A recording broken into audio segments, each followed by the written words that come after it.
love it when I can get some new music here on the podcast.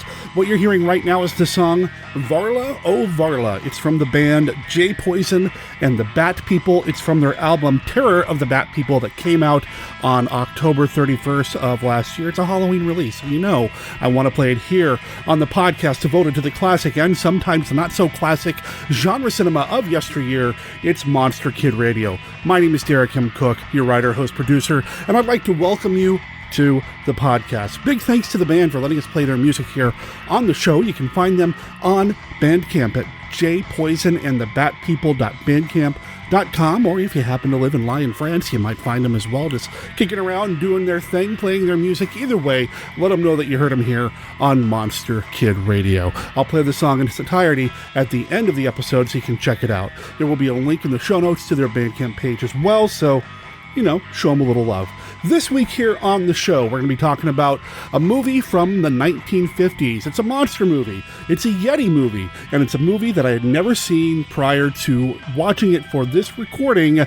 It's another sight unseen cinema kind of thing. We really need to come up with a theme song for that, for when Steve Turek and I get together to watch a movie that we've never seen before. The movie is The Snow Creature.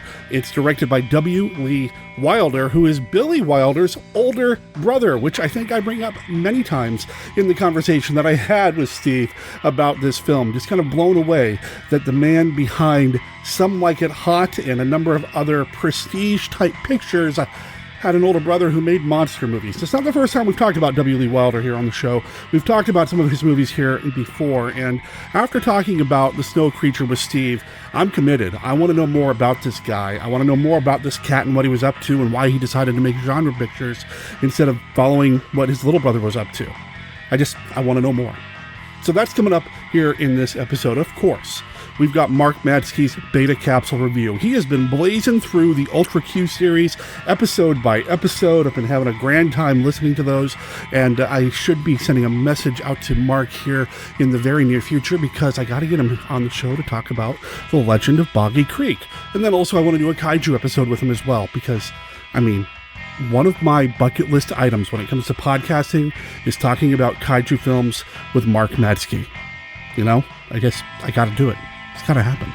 So that's coming up. Also, Kenny's look at Famous Monsters of Filmland. That's going to be coming up here as well. We also have some feedback, so we're going to make use of the monsters in the machine and have them read a couple of emails that came in to the show. And, you know, there's some other things that I want to talk about, some other stuff going on, so I'll get into that as well. Of course, that's all going to happen right after this first break.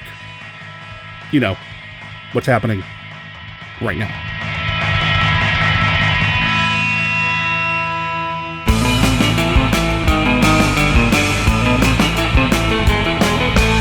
King Kong, the horror picture of all time. Don't let him get me! A beautiful girl torn from the arms of her lover by a jungle beast. King Kong. See a battle between prehistoric monsters on an island time forgot. A nightmare jungle creature from the primeval past stalking midnight streets. My baby! It's got my baby! See the thrill classic of all time, the biggest gorilla picture ever made in motion picture history. The jungle epic that can never be duplicated. See RKO's original... King Kong. King Kong! King Kong! Edgar Allan Poe's Tomb of Ligeia. Poe considered it his masterpiece. She will not die because she willed not to die. Vincent Price, magnificent, macabre, defying the deathless, jealous spirit of Ligeia. A nightmare of terror, pitting their lust for life against the unholy powers of the undead.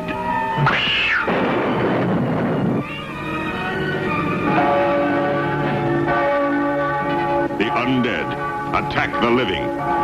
A wondrous world of maddening horror. Starring Vincent Price in Edgar Allan Poe's Tomb of Ligeia in color.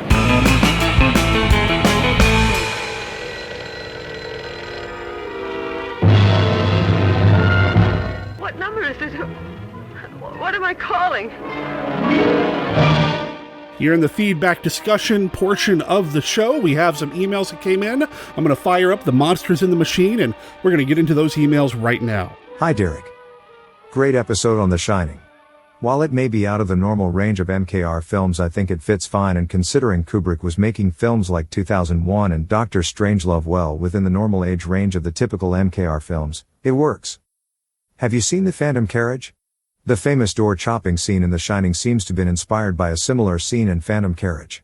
I recall you and Paul talked about Kubrick being a serious student of film, but I've never heard whether or not he specifically cited that film as inspiration. You can find a side-by-side comparison on YouTube. I enjoyed hearing Kenny's FM segment on the show and was not surprised at Forey's take on the film. If I recall correctly, he hated 2001. Interviewing Forey for an article in Monster Bash magazine, I quickly got the picture that he liked straightforward adventure imagination films. His initial love of science fiction was born with the pulp, so this makes sense. From Kevin Slick. Kevin, it's good to hear from you, man. And I actually knew about the Phantom Carriage Shining thing, the connection, and I remember even bringing it up when I discussed the film with Paul the first time in the recording that was lost. So I did try to bring it up. Neither Paul nor I knew whether or not Kubrick had studied that film or what the situation was with that, so I can't really say for sure. I will try to track down that YouTube video and make sure there's a link in the show notes. I have seen it. It's fascinating to see the structure there, the structure of the silent film lined up with what's going on in The Shining with Jack and the axe. It's really interesting. So I'll make sure there's a link in the show notes to the YouTube video. Kevin, thanks for writing in, man. I really appreciate it. Hey, Derek. Just had a chance to listen to episode 503 about the Munsters' Scary Little Christmas, which I enjoyed very much. I just wanted to make a comment on something that Scott brought up. He said that the cast of Scary Little Christmas was the third Munsters cast. Actually, I believe they were the fourth cast. There was the cast from the 80s TV show that starred John Schuck as Herman. Keep up the good work. I am still enjoying the show. Scott R. Scott, I'm glad that you still dig the show, man. Really appreciate it. As far as the Munsters go, I wouldn't say I'm an expert on any version of the Munsters at all, but if I know anything about the Munsters, it's mostly everything from the first incarnation of the show. I couldn't speak with any authority about any TV revivals or other TV movies or anything like that, but I'm not surprised that they tried to bring it back in the 80s as well. So I'll keep an eye out for that. Maybe I'll give it a watch. We'll see. I really do prefer my Munsters in black and white, though. But I appreciate you writing in and letting us know so that everybody else can know about it too. And again, thanks for enjoying the show and checking it out. And again, I'm glad you're still enjoying the show. You can call and leave a voicemail for Monster Kid Radio at 503-810-5MKR. That's 503-810-5657. Or you can send an email to the podcast. monsterkidradio@gmail.com is the email address. That's monsterkidradio@gmail.com. Here, Professor Howard Erling, nuclear physicist, probes relentlessly into the future, only to unleash upon the world terror from the year 5000. How is it? Should be there in a minute.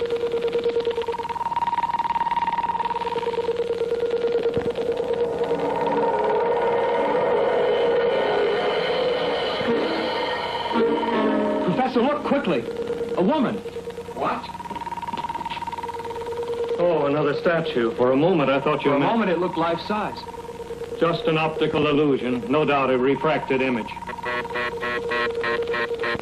Quick, help me shut it off. We pushed the voltage too high.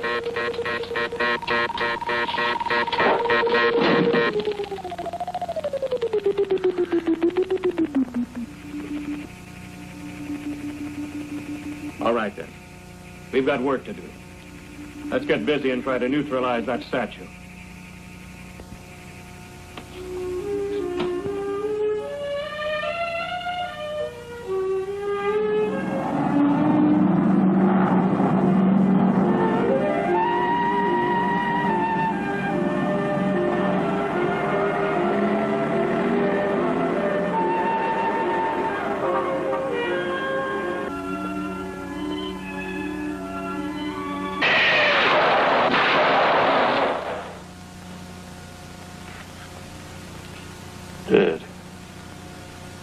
Both dead. Electrocuted. Victor's body short-circuited the chamber's voltage. She said every fifth child was being born that way. Is that what the future holds? More like her? We've got to reach them, Professor.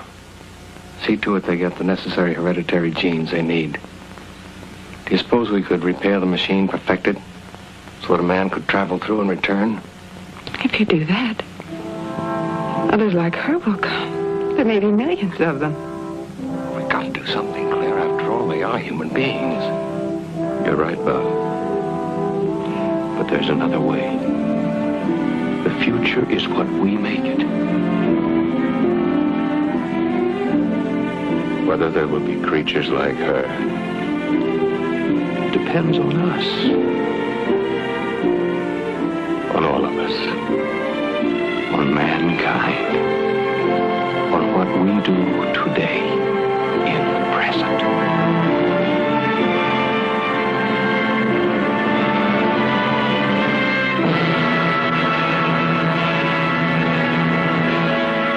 When I put those clothes on, something happens to me. Something frightening.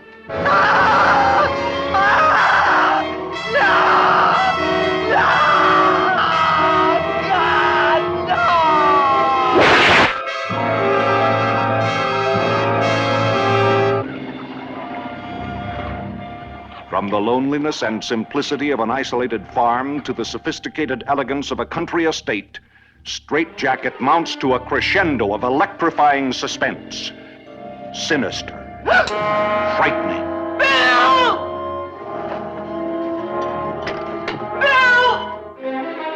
Don't you go in that room! Joan Crawford in a shattering screen portrayal. A frantic woman pressured by straitjacket tension. Leave me alone! You let go of me! Listen to me! Just call me Lucy. I wouldn't like my little girl to think I was trying to take her fellow away from her. Carol and Michael are going to be married! And nobody's gonna stop it! Ingeniously designed to shock and startle, Straitjacket may go beyond the limits of your ability to endure suspense. Mother! He's gone. Oh, my God!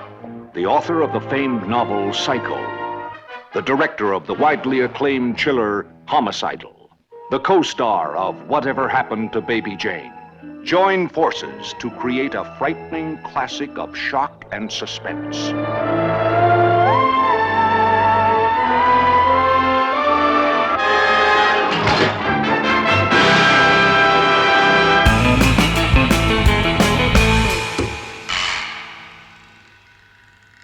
Live from the land of light in Nebula M78, home of the mighty Ultra Heroes, it's Monster Kid Radio's Beta Capsule Review. There's just something unsettling about a TV show produced in the mid-60s entitled Challenge from the Year 2020. That sort of clairvoyant creepiness abounds in Ultra Q's 19th episode, first broadcast on May 8, 1966. The story concerns an alien invasion on a variety of fronts, from military pursuit of UFOs to semi-fictional accounts of extraterrestrial activity. When Yuriko becomes an eyewitness of a young woman's disappearance, she enlists the help of Air Force Major Amano, whose UFO sighting was disputed by his peers. Amano and June take to the skies in the company Cessna, but a jelly-like blob climbs up June's back, causing him to disappear before Amano's eyes. A similar blob menaces Yuriko in a phone booth, but she's assisted by an investigator named Utagawa, who reveals he's been tracking an alien invader from Kemmer, who has been busily abducting humans. Ippei quickly realizes that everything is unfolding according to the plot of a science fiction novel called Challenge from the Year 2020, and he further realizes that the book may contain the only hope of combating the Kemmerian conquest. Challenge from the year 2020 is, by turns, unnerving, ambiguous, amusing, and at times surreal. A familiar face lights up the screen in the opening segment. It's Akiji Kobayashi, who would soon don the orange Science Patrol jumpsuit as Captain Muramatsu in Tsuburaya Productions' Ultraman series. The Ultraman connections continue. The person bounding down the street in the Kemurian costume is the lanky actor Bin Furuya, who would go on to portray the silver and red hero Ultraman himself. The distinctive, off-kilter Kemurian would reappear in various iterations of Ultraman right up to the present day, playing a major role in the popular Ultraman manga and Netflix anime series. For Monster Kid Radio's Beta Capsule Review, this is Mark Matzke reporting.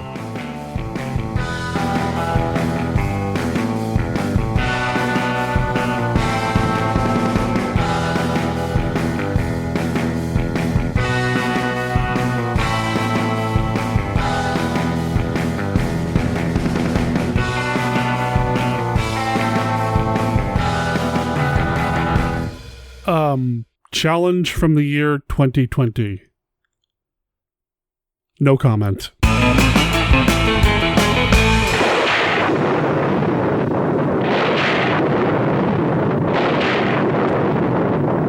You are interrupting my work. Your work. The work of the devil. Hands. Please, Father. You can't. No!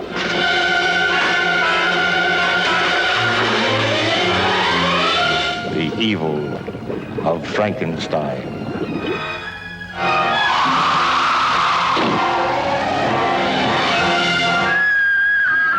The evil of a man who created a monster by crude surgery and harnessed the tempestuous forces of nature to give it life.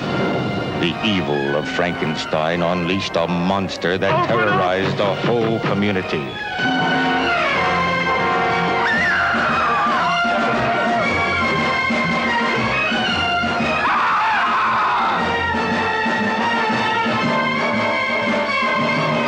Peter Cushing as the Baron, and Peter Woodthorpe as the ruthless Professor Zoltan, who fought the Baron for control of the monster.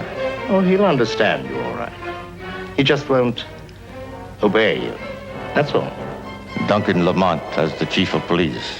Katie Wilde and Sanderels as two young people caught up in the evil of Frankenstein. He saw them capture innocent people only to destroy.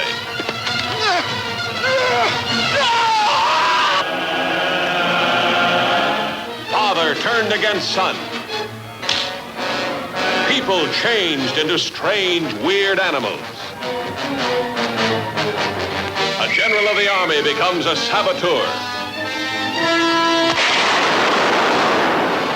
Trusted police turned into arsonists.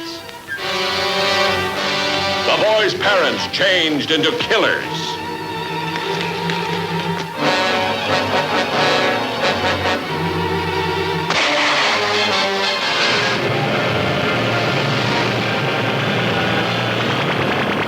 Invaders from Mars, weird, fantastic beings of a superintelligence, ruling a race of synthetic humans and pitting them against mankind's dream to conquer the universe. Step on it. Search every tunnel. We gotta find Ronaldo and the kid. When the colonel gives the signal, get back here on the double.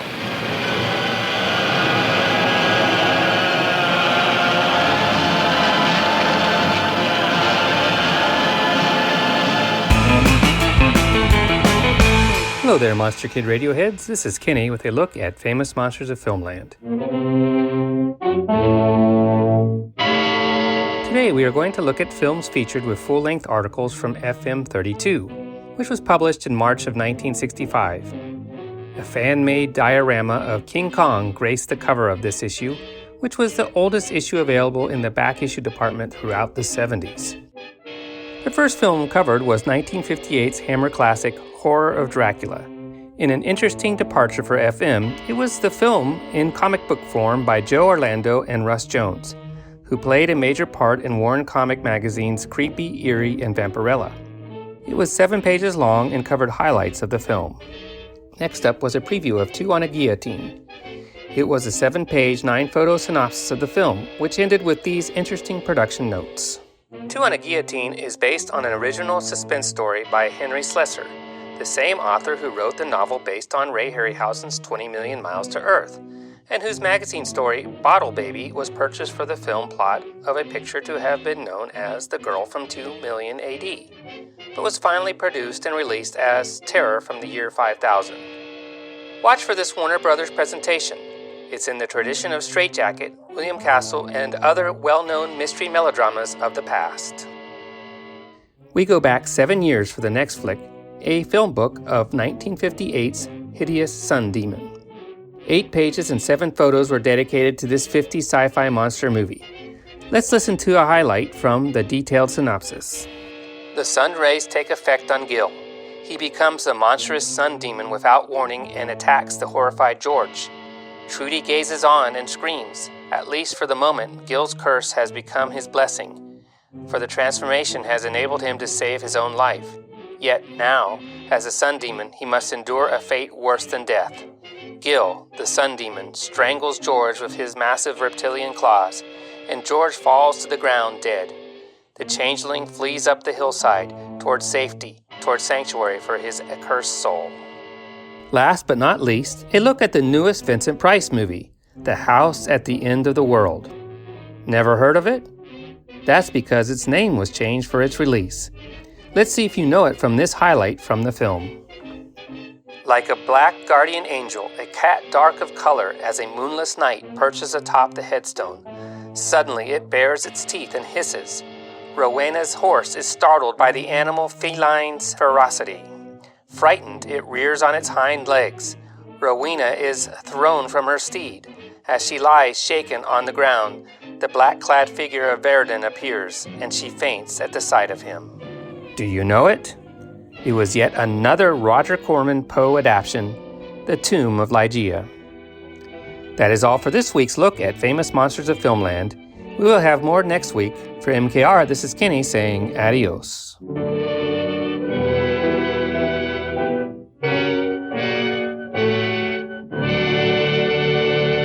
Hey, Kenny, thanks for sending that in. You know, while that was playing, it occurred to me that this is as good a time as any to let everybody know that Tim Durbin is scheduled to come back on the show next week. The reason that popped into my mind is that because he was on the show before, back in January of 2019. Has it been 2 years since I've had Tim on the show?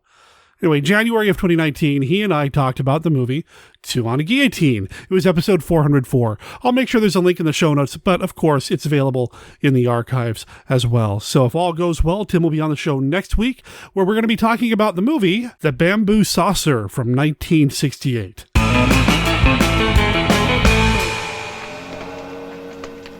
Somebody here expecting you? Nobody. You mean you're gonna stay here all by yourself? Yes. Well, good luck. This pretty young lady is having a nightmare. Nightmares can be terrifying experiences. But eventually you wake up and the demons and monsters and menacing shadows disappear. This girl isn't so lucky. When she awakens, she'll discover that her demons are very real, and they mean to destroy her. She must be careful, very careful. Whatever happens, she mustn't lose her head.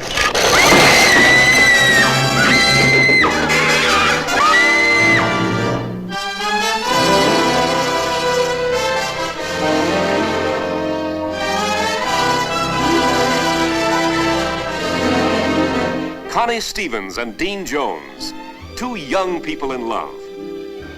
Full of fun and gaiety, the joy of living. But now she must return to the dark house. She must learn its ghastly secret.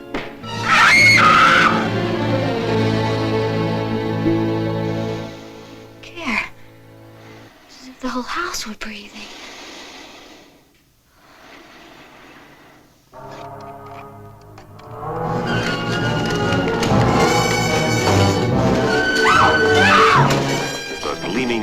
has claimed one victim already. Soon there'll be 2 on a guillotine.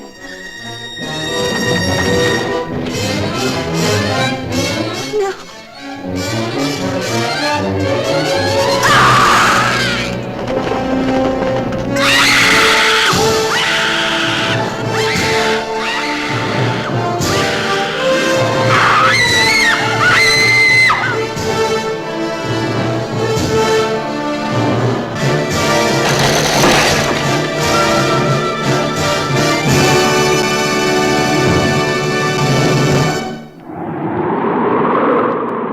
From the spine-chilling world of the living dead comes a never-to-be-forgotten combination of motion picture thrills. 2 great new terror hits on one sensational program at your movie theater. Horror of Dracula, plus The Thing That Couldn't Die. Horror of Dracula. Dracula, the terrifying lover who lusts for human blood. Dracula, the human vampire who rises each night from his coffin bed to seek the rendezvous that alone can keep him alive. Who will be the bride of Dracula tonight? Horror of Dracula. All new and in flaming Technicolor. Plus this second thrill hit, The Thing That Couldn't Die. What is it, this head that lives without a body? A monstrous thing that enslaves every woman, destroys every man who stares into its eyes. See both on the same show. Horror of Dracula and The Thing That Couldn't Die.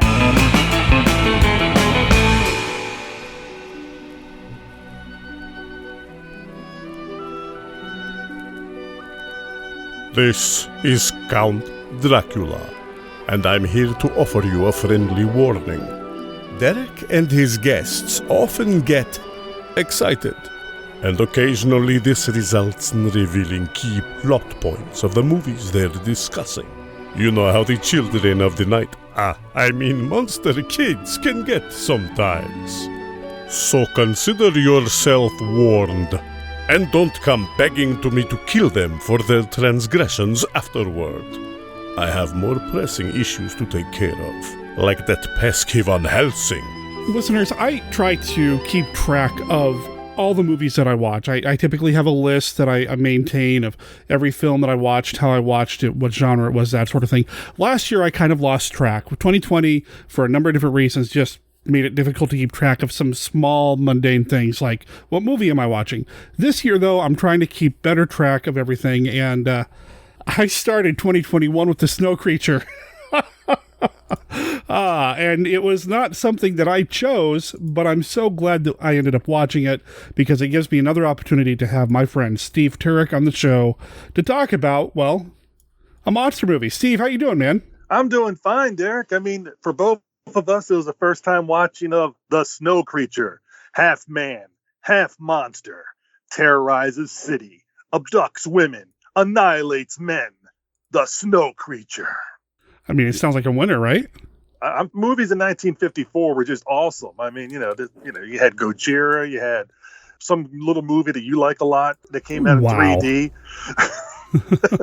And then, of course, there's The Snow Creature. I mean, really, you and I have been just picking the wrong movie. We should have been championing The Snow Creature over those other two. Of course, I'm saying this tongue in cheek, listeners. Please do not. But if you have any bad email to send them to Derek. I was going to say, let's not get crazy here, man. You joke, but the 1950s films, they just have a charm, especially when you start talking like some of this lower budget stuff. There's just a charm to them, man. The way they sold them too. You were reading that from the poster, I think, right? Yes. Yeah, I mean, just for hearing that description, it sounds like something that you have to see. I don't care who you are, you got to see that movie, right? Yeah, I think so. I mean, and when I saw this poster and I saw the description, and I said, Derek, you and I always are discussing about what movies we have not seen. Right. And I said, well, how about The Snow Creature? And you were like, I've never seen it, and I've never seen it. So obviously, we've now both seen it, and now we're talking about it. And I think I know for myself, I feel better having seen it. That seems to be our thing, this kind of sight unseen thing that we do, where we try to find a movie that's on Amazon Prime that neither one of us have seen and just kind of go in blind. This one I knew a little bit more about going into it because it was directed by W. Lee Wilder, whose films I have talked about here on the show in the past. He directed the movie Man Without a Body, which is about Nostradamus' disembodied head doing stuff. I discussed that with author Micah Harris a while back. I'll go through the archives and figure out which episode number that was and make sure there's a link in the show notes to that. W. Lee Wilder is Billy Wilder's brother. Billy Wilder, I think he was an Oscar winner. I mean, this is the guy who directed Marilyn Monroe. This is the guy who directed Sunset Boulevard. This is, the guy. And then he's got his brother who directed Man Without a Head and Phantom from Space and Snow Creature. And the Amagans. Oh, well, okay. I wasn't going to... Okay, so the Amagans, let's sidetrack here. Didn't know anything about this movie, never heard of it before in my life until Steve and I started going through this Wilder's filmography. It's from 1968. It looks like it was the last film that W. Lee Wilder directed. It may have even been shot for television, as a television production. Some sources online are saying. I don't know anything about it, but it sounds awesome. If somehow you and I could find a viewing copy of this, it has to be our next one, because who's starring in it, Derek? Who's starring in it? Ingrid Pitt, man. Exactly. Ingrid Pitt. Hey, when the IMDb, the Internet Movie Database, lists this as a romance sci-fi, well, I'm interested already. I'm like, what? Okay, how do you mix those two together? Well, you mix them together with Ingrid Pitt. Well, then I'm all in. What can you say? I mean, if we can find that movie and somehow see that, get to see it, if anybody knows where it's at. If you have a lead on this movie, I'm going to read the description from the Internet Movie Database, and then I'm going to close the IMDb. But the description, the synopsis of the film: when an artist discovers his wife is having an affair with their jungle guide, okay, sounds normal so far, he lures them into posing for him in a radioactive jungle river. All right. I mean, and as I said before, it had me when I saw Ingrid Pitt. I mean, after that, it's like, really, the description could be anything.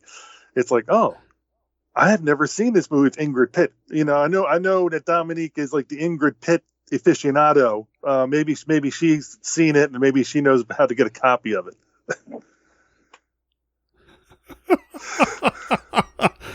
Okay. Ingrid Pitt. This is her first leading role, supposedly, and she described her character as, quote, an old man's darling, having naughties with the gardener, and getting my comeuppance when I get plastered with some luminous paint, which was doubling as a monster. Come on! This is, you know what? Let's just forget the Snow Creature. We're going to stop right now. We're going to find this movie. We'll come back. No. This is one we've got to see. Like I said, we got to see it. It's out there somewhere. We now have a mission. Yeah, I feel like you and I are going to be like the Blues Brothers. We're on a mission. We're on a mission from Godzilla. We're on a mission, and we must find this and see this movie, and then and then review it. No.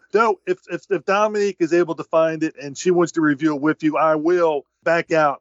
You'll step aside? Step aside. Yeah, to let her do it, because obviously, it is Ingrid Pitt. I mean, I know my place in the world, and I don't want to get in front of somebody that's a diehard Ingrid Pitt fan and possibly get taken out. Yeah. Anyway, so W. Lee Wilder. Yeah, so he is Billy Wilder's brother. I don't know if they did a lot of work. I don't know if they did anything together, to be honest, because I just don't know anything about either one of their careers to speak with any kind of authority. Although the more I experience the work of W. Lee Wilder, the more I read about him, the more fascinated I am by this guy.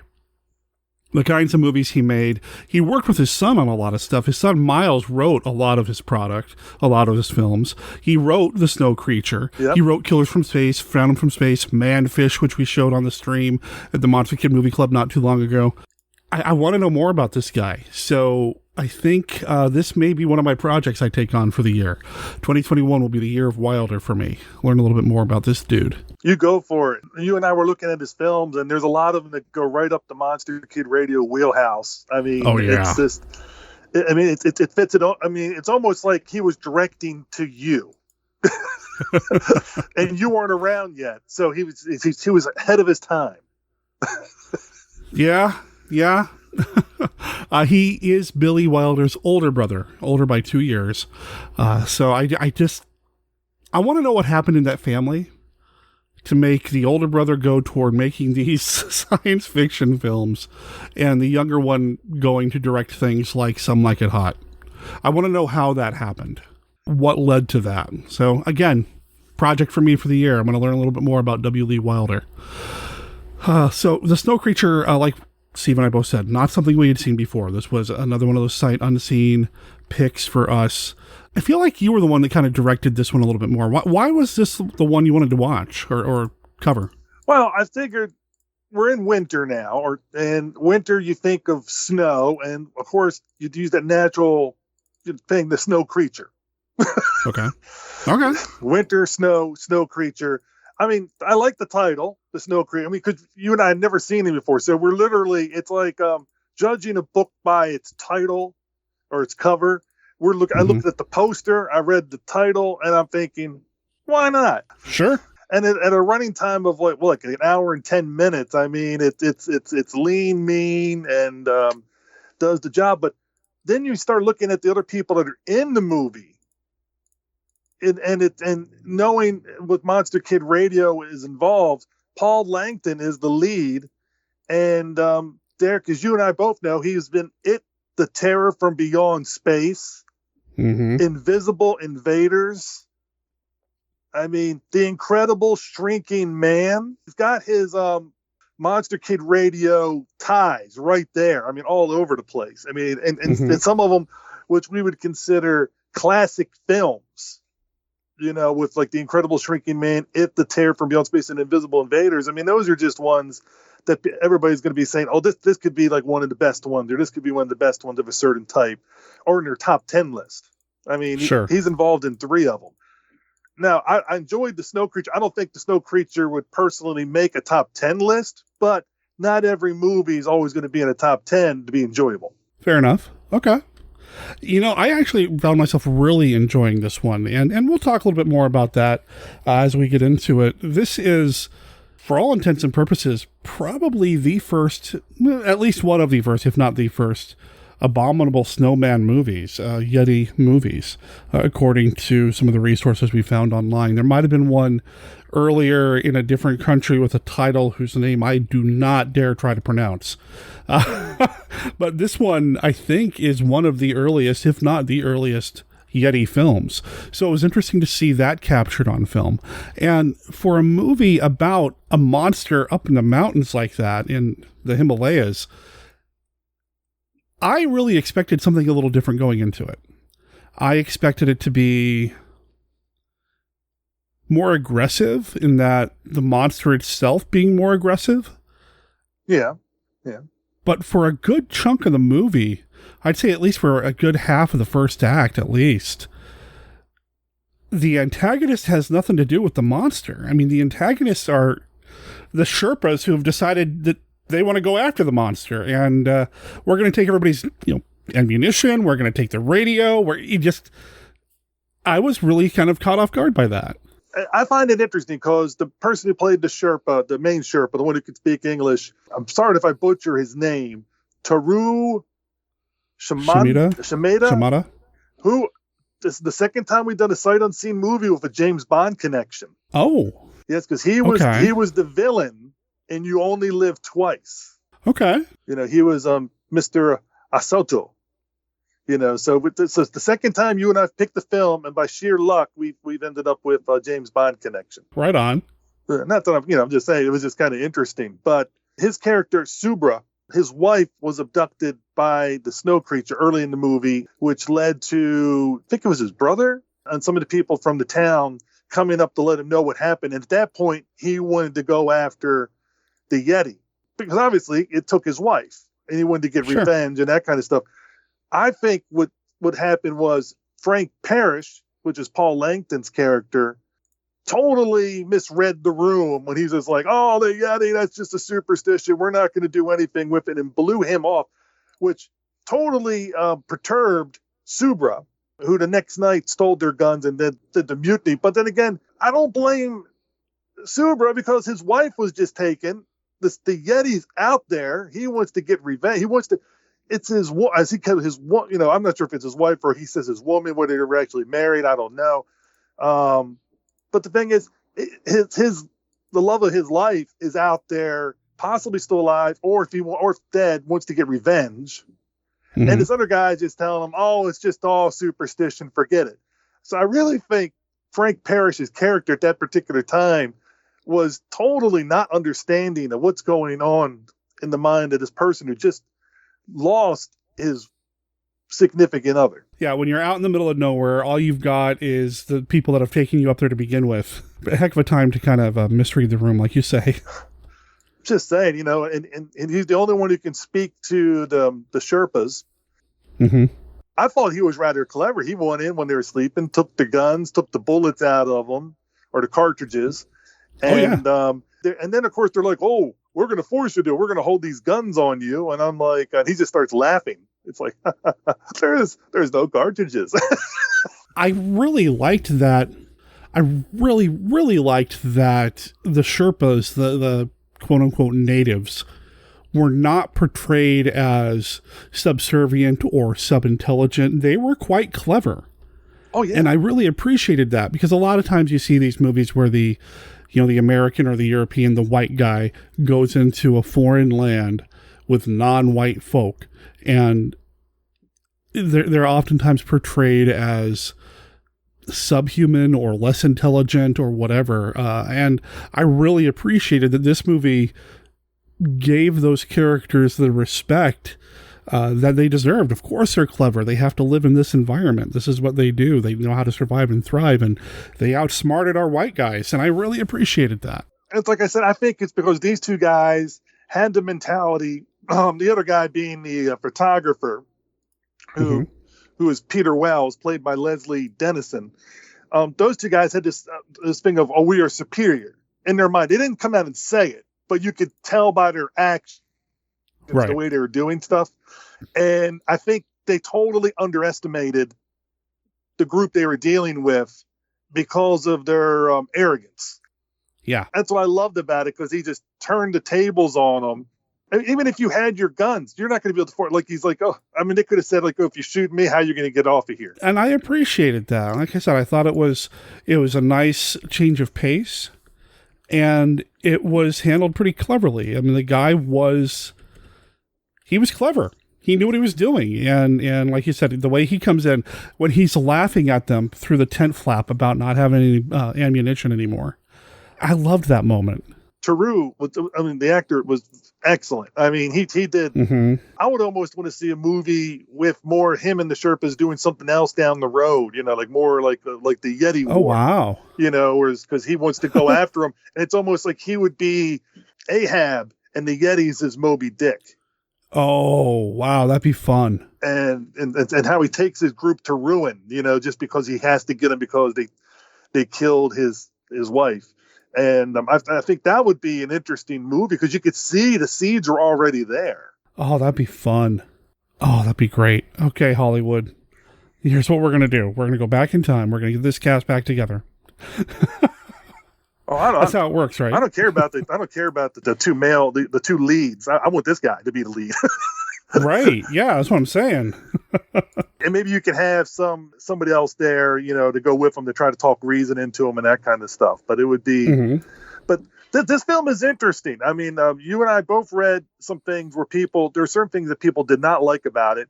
And the things that some of the people didn't like are things that I enjoyed. Okay. One of the criticisms was like, "Oh, it's 60% of this movie is them walking, hiking, and walking and hiking." But then again, it was showing them getting to where they were supposed to go. And then after the incident with his wife and the Yeti, it was them hunting the Yeti. And I think there's two schools of thought in that nowadays. A lot of films would go right to moving things along, getting to the action bits. In this one, it does more of the drudgery of hunting and going through that. But it develops the characters a little more. It allows those character moments and stuff and things like that to build up, and the sense that they've been out there for a long time and they've been trying to do this. And I could see their point of view, but it depends what you're going into, when you're going into the movie looking for. If you don't want those character moments and that build up, and you just want everything to go boom, boom, boom, it's not going to work for you. Yeah, I didn't have a problem with that at all. I didn't have a problem with the pacing or anything like that. Like you said, there have been a lot of reviews online kind of, I don't know if trashing is too strong a word, but really kind of down on this film because it felt kind of slower paced and that sort of thing. But I had no problem with it whatsoever. Well, I will say it does have a 7% on Rotten Tomatoes, so you and I are in the minority. I'm sorry, did you say 7%? Yeah, 7%. If I read that correctly, if I remember correctly, 7. That's crazy to me. Well, I mean, it just goes to show you, some people just don't have taste. That must be it.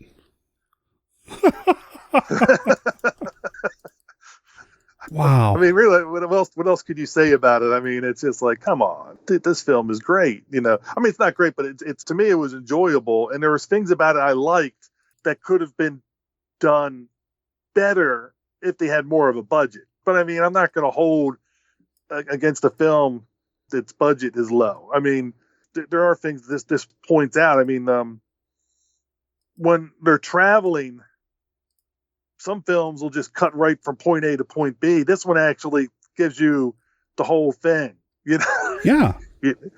And it has bureaucracy as the reason the creature gets unleashed in the United States, because is it a man? Is it a creature?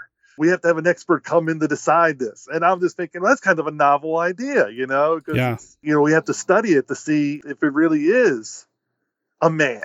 That was an interesting premise to take. Instead of it automatically being a creature, it was debated. Yeah. I mean, there's an unexpected level of sophistication here that again, I was not expecting at all. I think I didn't give this movie enough credit as we were going through it, as I was going through it. I was about to say it's my favorite movie I've watched so far this year, but I realized I said earlier it's the first movie I watched this year, so maybe that's not, the highest praise. But I really thought it was pretty smart the way it was put together. Like you said, they get the creature back to civilization, and they want to not necessarily put it on ice, literally, but they want to hold on to it. They got to figure out what they're going to do with it. They've got to investigate it. Is it a person? Is it an animal? What's the deal going on here? And that's what led to all the problems, is this. And I thought that was, again, very smart. I really enjoyed that element as well. There's a lot of this movie that reminded me of, and not that I'm like a huge fan of this movie, but some of the structure of this felt a little bit like the second Jurassic Park film to me, The Lost World. And I don't know why that was, but there's a little bit of that flavor to it to me, the way it was kind of structured and put together. And yeah, I just wanted to make that observation, I guess. I don't know where I'm going with that, but I really thought the structure of this was very well done. It wasn't a typical monster movie. And another thing that's atypical of it, especially for a 1950s monster movie, there was no female love interest. That's a really good point. You did have one of the characters' wives show up near the end, but I mean, it was pretty much just a cameo appearance. Because sometimes I just hate having a love interest thing in there just for the sake, we got to have a love interest story. Instead of having the characters be the characters, we always have to have a love triangle or this or that and this. I'm just like, no, you don't. Icky love stuff. Blah. Well, it's not what I'm going into. I mean, the snow creature, it's like, who cares about the B side, the B plot? It's like, oh yeah, like, and it's a 50s movie. You always know, almost always they end up together in the end. And even though there's nothing ever developed, this one just take that, throw it out. Let's just focus on what we're here for. Right. So it was a nice change of pace for a 1950s movie. I feel like we've been really lucky with the movies that we've picked to watch this way, when we go into something completely blind like this, that we have stumbled across some real gems. This one offers something that I didn't expect to have at all in a movie like this. I feel like Cave of the Living Dead, which is another one of those ones that we had no idea what it was going to be going into it. Another winner, man. I don't know what it is about this magic combination between you and me picking these movies we've never seen, but this one delivered just as much as any of the other ones, I feel like. Oh, yeah. Now, when they do get to the U.S., Lieutenant Dunbar starts to come into play, and he's played by William Phipps. Mm-hmm. And I just wanted to point out, I feel like I know him from something, yeah. Catwoman on the Moon, Catwoman of the Moon, I'm sorry. You know, so he was in that. What else was he in? I'm trying to remember now. He was in... He has a look. He has a really good look. He does. The Evil of Frankenstein, he was in some sequences in there, uncredited. Really? According to, Wikipedia, which is never wrong. But he was also in Invaders from Mars. That was the other one I was trying to remember. Okay. Oh, he was in War of the Worlds. How can I miss War of the Worlds? Huh. Okay. All right. No, he's got a great look. I mean, he's one of these guys, he looks like, typical 50s action guy, hero dude. So, yeah. I mean, he was probably one of those guys. I'm looking at his credits. He was in a lot of Westerns, as a lot of actors were during that time frame, I mean, that kind of thing. But I mean, again, just looking at the stuff in the Monster Kid Radio wheelhouse, he was in some classic films, War of the Worlds and stuff like that, and some not so classic ones. But the thing is we hit a thing where two of these actors were in a lot of these genre films that are near and dear to a lot of Monster Kids' hearts. Yeah, it definitely hits all those notes for us, the way these monster movies need to. I don't know why this one isn't more well-known, other than maybe it's because it slipped into the public domain and just doesn't get as much attention. I think it was tackled on Mystery Science Theater 3000 at some point, so it got some attention somewhere. I just feel like it needs more. Now, there is one thing we have to talk about, and that's the attention to the creature itself. Okay. Maybe that's the problem. Yeah. Yeah. Played by Lock Martin, the Yeti. Now, when they keep the creature suit into the shadows, it works. When they bring it into more in the light, it doesn't hold up as well. And people could say, oh, it's because it came out in the 50s or whatever. I happen to have seen Wonder Woman 1984. And there's a reason the cheetah is in nighttime thing. Because the CGI, anytime you have like the poor CGI, they always put it at night to hide it. Well, it's the same thing they did with this. It's like it was not the greatest costume. So while directing it, he tried to keep it into the shadows, and so people couldn't get a good look at it until you have to have that reveal. And of course, it looks like a guy wrapped up in a fur coat. So there are things that could have been done better in the costuming. But then again, how many movies have we seen of this time frame, where we said, oh, if only it had a better monster suit, but yet the movie was still enjoyable. Yeah, and I know a lot of people are always like, oh, why can't they have these things at daytime or whatever? And I think then once they see it, they're like, oh, well, the CGI is not good enough to be at day. They should have had it at night. I mean, you can't win, if you try to satisfy. And it goes back to what a lot of people say. If you start listening to the people that are in the stands, like they used to say with coaches, if you start listening to the people in the stands and do the plays that they want to do, eventually you're joining them in the stands because you're going to get fired. Because there's a reason you're the manager or you're the coach and they're not, because you know more about it than the average person does. Same thing with directors. If they keep listening to people that are not in the movie industry, then they start making decisions different than their creative impulses. And I think that's what leads them astray. I mean, I'm not saying they should never listen. I mean, obviously, the best way to listen is to see how your movie does. And that's the best way to do it, because sometimes you get a vocal minority and you're listening to this minority group that's telling you to do this and this with your next film. And then you so focus on them because they're so vocal, then you end up changing the course of your show, your movie or whatever, or your future movies. And then you're not pleasing the majority of the group, which you're trying to get the money from in order to be successful. Yeah. I mean, it was an enjoyable 1954 movie. I don't know why Rotten Tomatoes gave it a 7%. IMDb has it as a 3.5 out of 10. And Letterboxd a 2 out of 5. Yeah, that's rough, man. And that's the audience score. Now it's based off 214 users. Well, their loss.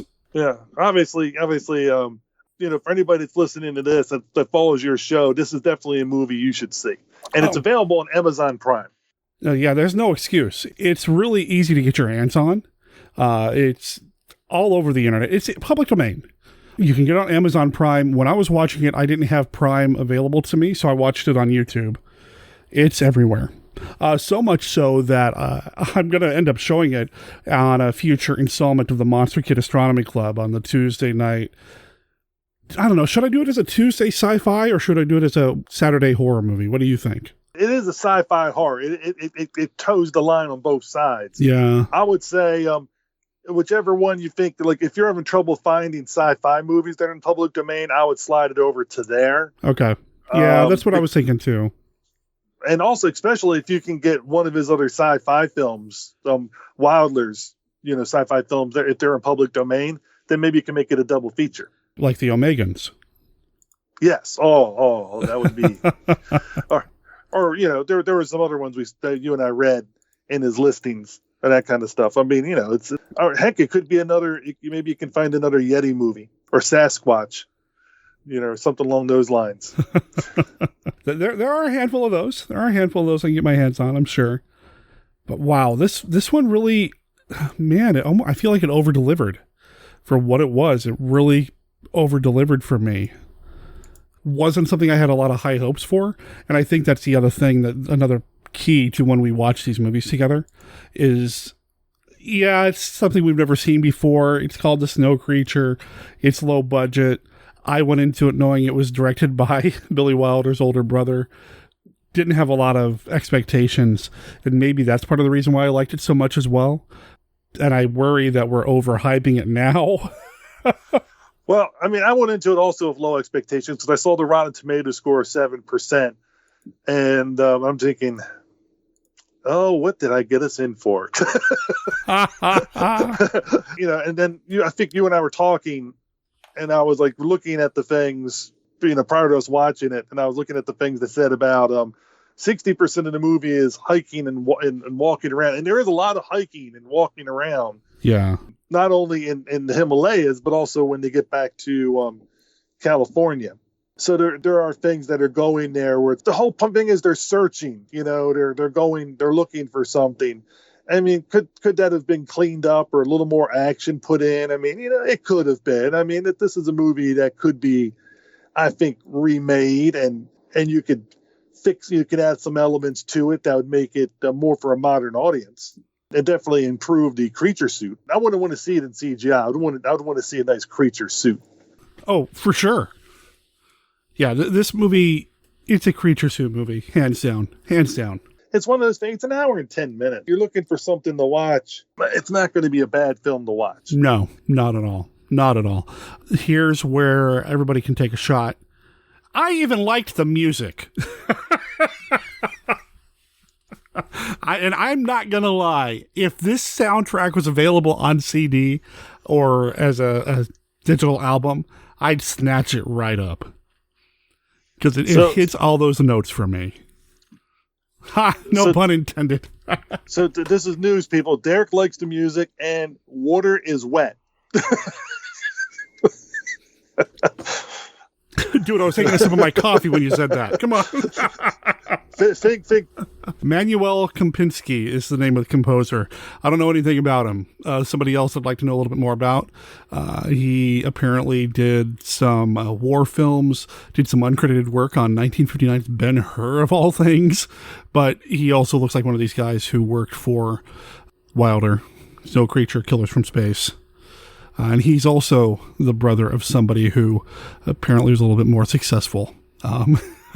Alec Kempinski, who did a lot more work.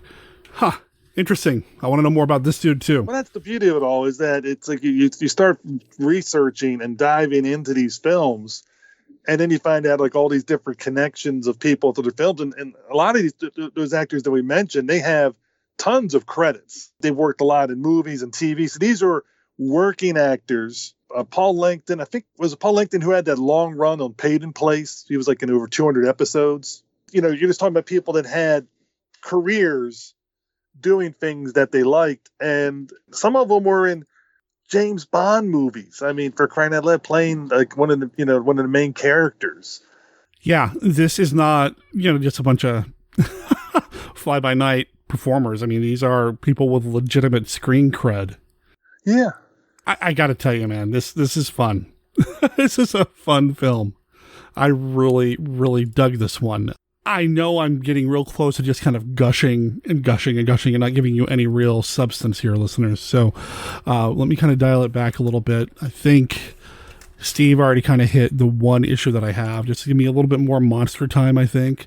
But even then, that's not a huge criticism, because the way they use the monster, especially at the beginning of the film, is so well done. In terms of like keeping it in the dark, keeping it in the shadows, making it scary. Yeah, and I think this is definitely a film that works well being black and white. Yeah. You know, because a lot of people are like, oh, you know, it goes back to the old thing where people are colorizing everything. And this is definitely a movie I would never want to see colorized. I don't want to see any black and white movie colorized, except for Babes in Toyland, which we talked about a long time ago, which is colorized. Oh, wow. Yeah. When we talked about, you know, remember the Bogeymen. Wow. That's one of your episodes. I know, I was there. I didn't know if you're suppressing it. I almost revisited that around Christmas, you know, because, you know, we're trying to do Christmas movies here, that sort of thing, but it doesn't take place in Christmas. So I figured, no, in December. I figured it's June or July is when that takes place. So yeah, I was like, nope, that's off the table. I'm not going to do it. I think our review came out in the summer too, and we said it tied in because it was when the movie took place. Yep. I usually watch it as a Christmas tradition, is to watch Babes in Toyland. So it's with the kids, that kind of stuff. And Christmas was not that long ago, so it's always a good one to go back to. Yeah. Well, you know, if you're into that kind of thing, I guess. Well, you know, we are. I don't know where I'm going with that either. So, Steve and I are both coming away from this film recommending it to people. I'm going to dial it back and not say highly recommend because I don't want to oversell it. I thought the pacing really worked well for me.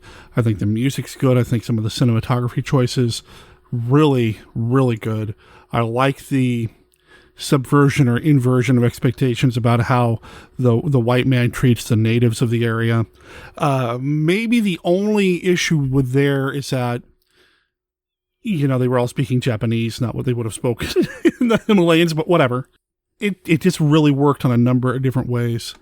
In a number of different ways for me that I did not expect. And to be honest with you, I never would have known until I read that somewhere about they were speaking Japanese. Because I wouldn't have spoke the native language, whatever they speak, you know, in the Himalayas anyway, and that kind of stuff. So I was just like, well, okay. I mean, and I think if you're doing that for an American audience in 1954, nobody would have known. You know, it would just go, okay, it's a different language. Go for it. Yeah, exactly. Yeah, that's what I'm thinking too. Is that who would have known? Who would have been there to fact check? Did the filmmakers even know? Did they even care? Doesn't matter. Does it take away from the enjoyment of the film? No, not really. Not for me. Like you said, I wouldn't have known. I will say it was interesting to start with because there was a lot of voiceover, and from it there, I was thinking, oh, is this going to be like this way the whole movie? It was a lot of voiceover describing the action and doing this and that, and it was almost like I was watching a silent movie with somebody narrating it, you know, and I was just like, oh, this if it continues this way, this is going to be very interesting, because it went on for longer than you would think, and longer for a normal opening of a movie, and it was to the point where you started to wonder, is it going to be this way the whole movie? And I'm just letting listeners know it's not. It does eventually get out of that voice over. It comes back periodically. I was a little worried about that too, as we were getting into it, as it was going, because I felt like it was going on for a little bit too long. It's like, well, I'm glad we got all this voiceover, all this information, this info dump is taking place, but this movie's just barely over an hour long, and you're using a lot of time for this, so let's pick it up. But it doesn't last. You know, for me, it kind of got to the point where I was almost over it. It was like ready to move on, and then it did. Yeah, and like I said, it was on that line for me too. I was just like, is it going to keep going? But thankfully, it subsided and then moved into the movie proper. And like we said, it really sets up the plot points. It really sets up the stuff. We're not telling you how it ended. I've read stuff where they compare this to the similar story structure with King Kong, where it's a exotic adventure, and then the creature gets moved to the United States, and then whatever happens there, you know, that kind of thing. I could see it. You know, it's nowhere. I would never say it's a King Kong movie, because it's really, if you're going to compare with that, I'd expect to see other exotic monsters, you know, that they would encounter on the mountains. The only King Kongisms I get out of it are the same similarities that I found in, like I said, The Lost World, Jurassic Park 2, where they take the monster back to civilization. Yeah. That's really it. That's the only connection that I find there. And once it gets there, well, maybe they shouldn't have done that. So that's all I really got out of it in terms of like the King Kongisms. So, that's what I mean, and that kind of thing. But otherwise, no, I enjoyed it a lot. I'm hoping that people enjoy it, and I'm hoping that they give you good feedback from it. But again, if you like it, thank me. If you don't like it, it was all Derek. That's not how this works.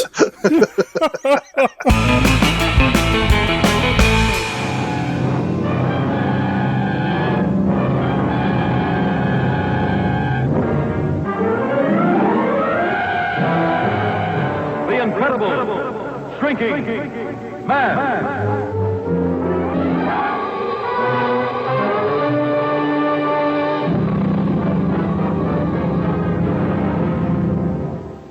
You are getting smaller. There's no medical precedent for what's happening to you. I simply know that you're getting smaller. I want you to stop thinking about us, our marriage. Some awful things might happen. As long as you've got this wedding ring on, you've got me.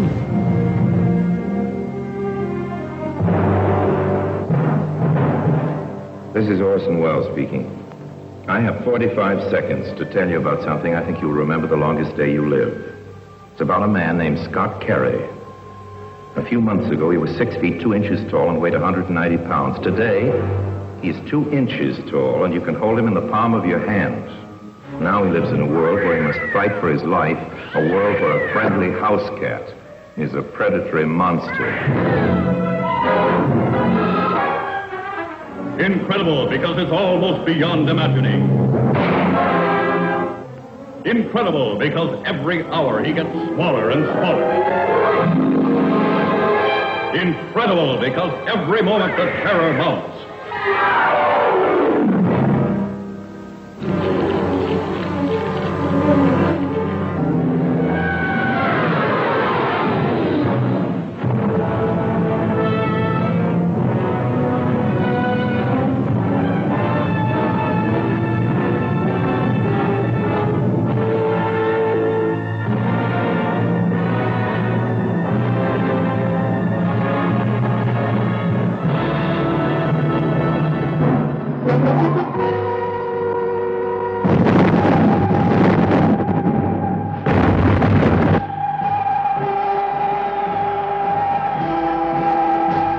Within 3 days, the dead will destroy all the living.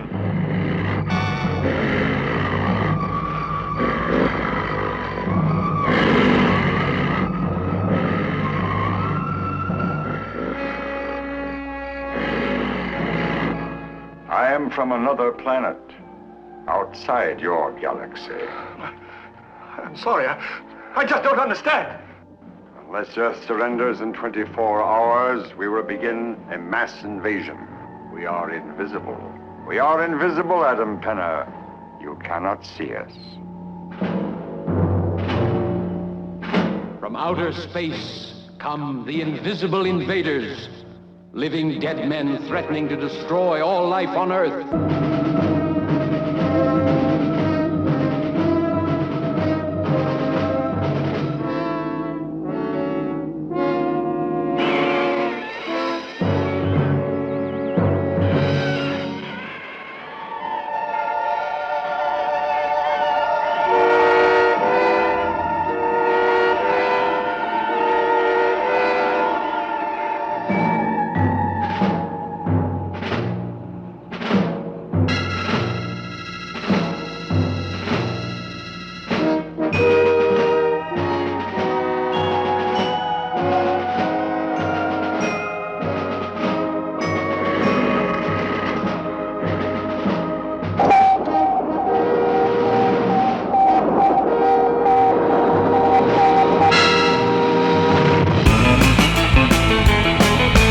Obviously, if you're listening to this, you've found Monster Kid Radio and you know how to listen to Monster Kid Radio. But did you know there are other ways to listen to Monster Kid Radio?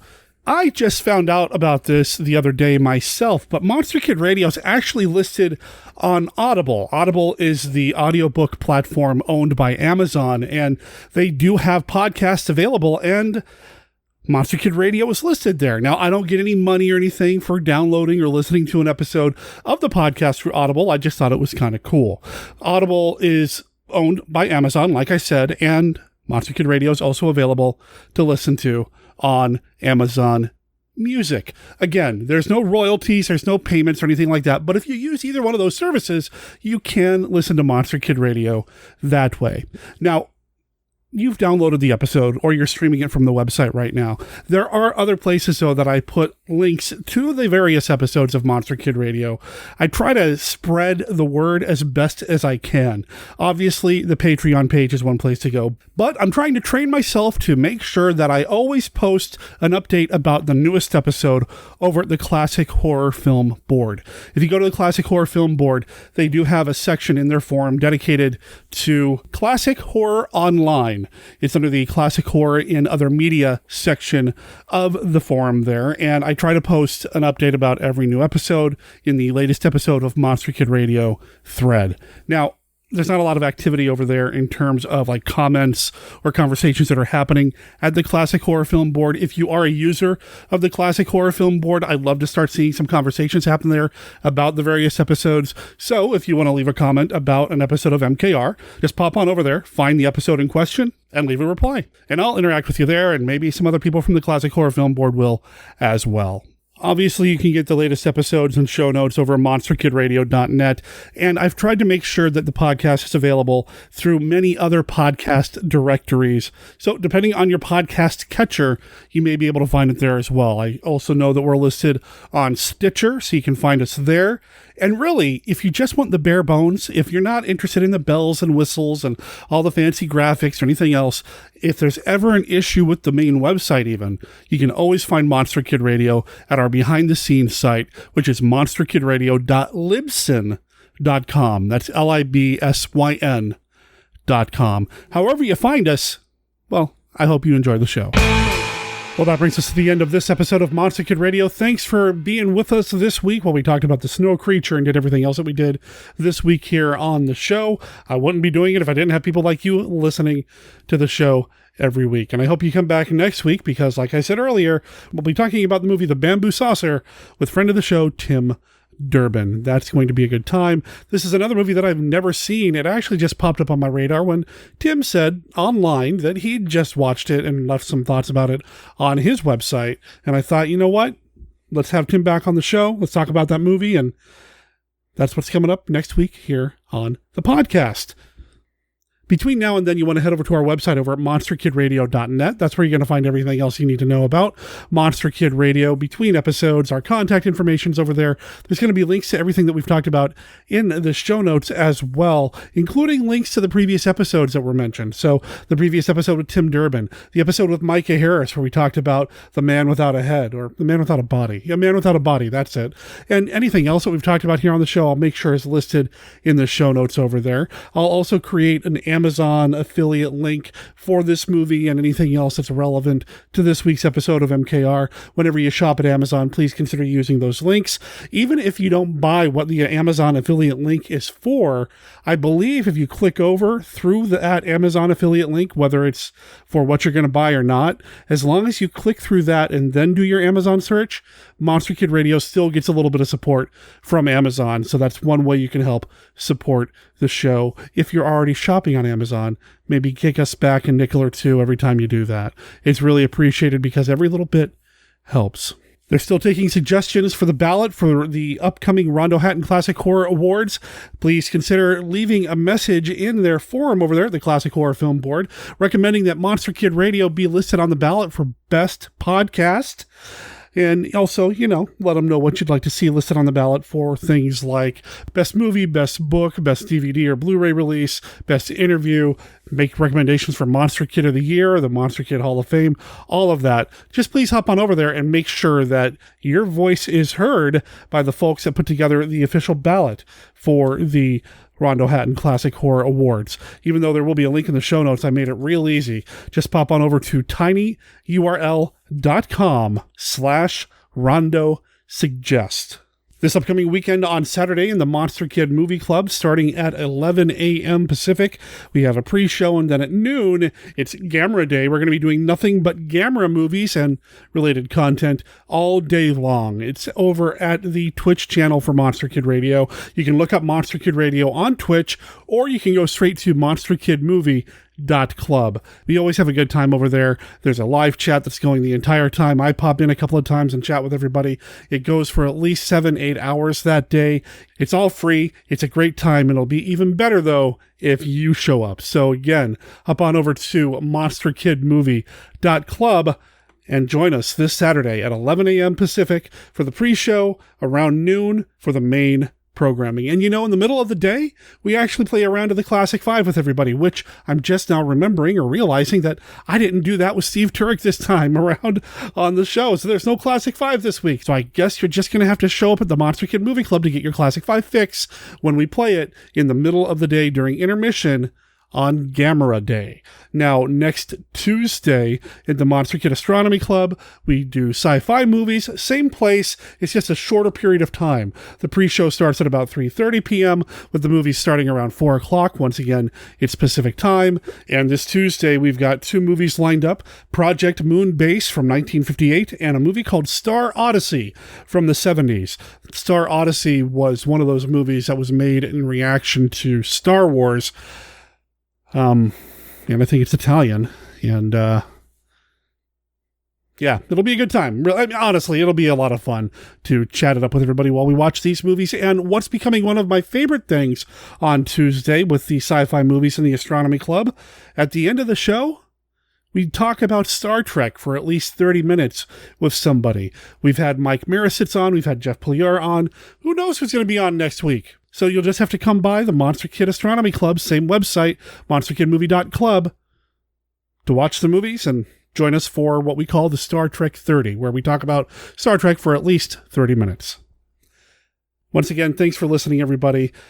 Monster Kid Radio is a registered service mark of Monster Kid Radio LLC. All original content of Monster Kid Radio by Monster Kid Radio LLC is licensed under a Creative Commons Attribution, Non-Commercial, No Derivatives 3.0 unported license. Of course, that doesn't apply to the song Varla O Varla. That is copyright Jay and the Bat People. It's from their album Terror of the Bat People, which came out on Halloween last year, Halloween Day. And you can pick up your own digital copy at jpoisonandthebatpeople.bandcamp.com. Check them out and let them know that Monster Kid Radio sent you. My name's Derek M. Cook. I'll talk to everybody next week. Ciao.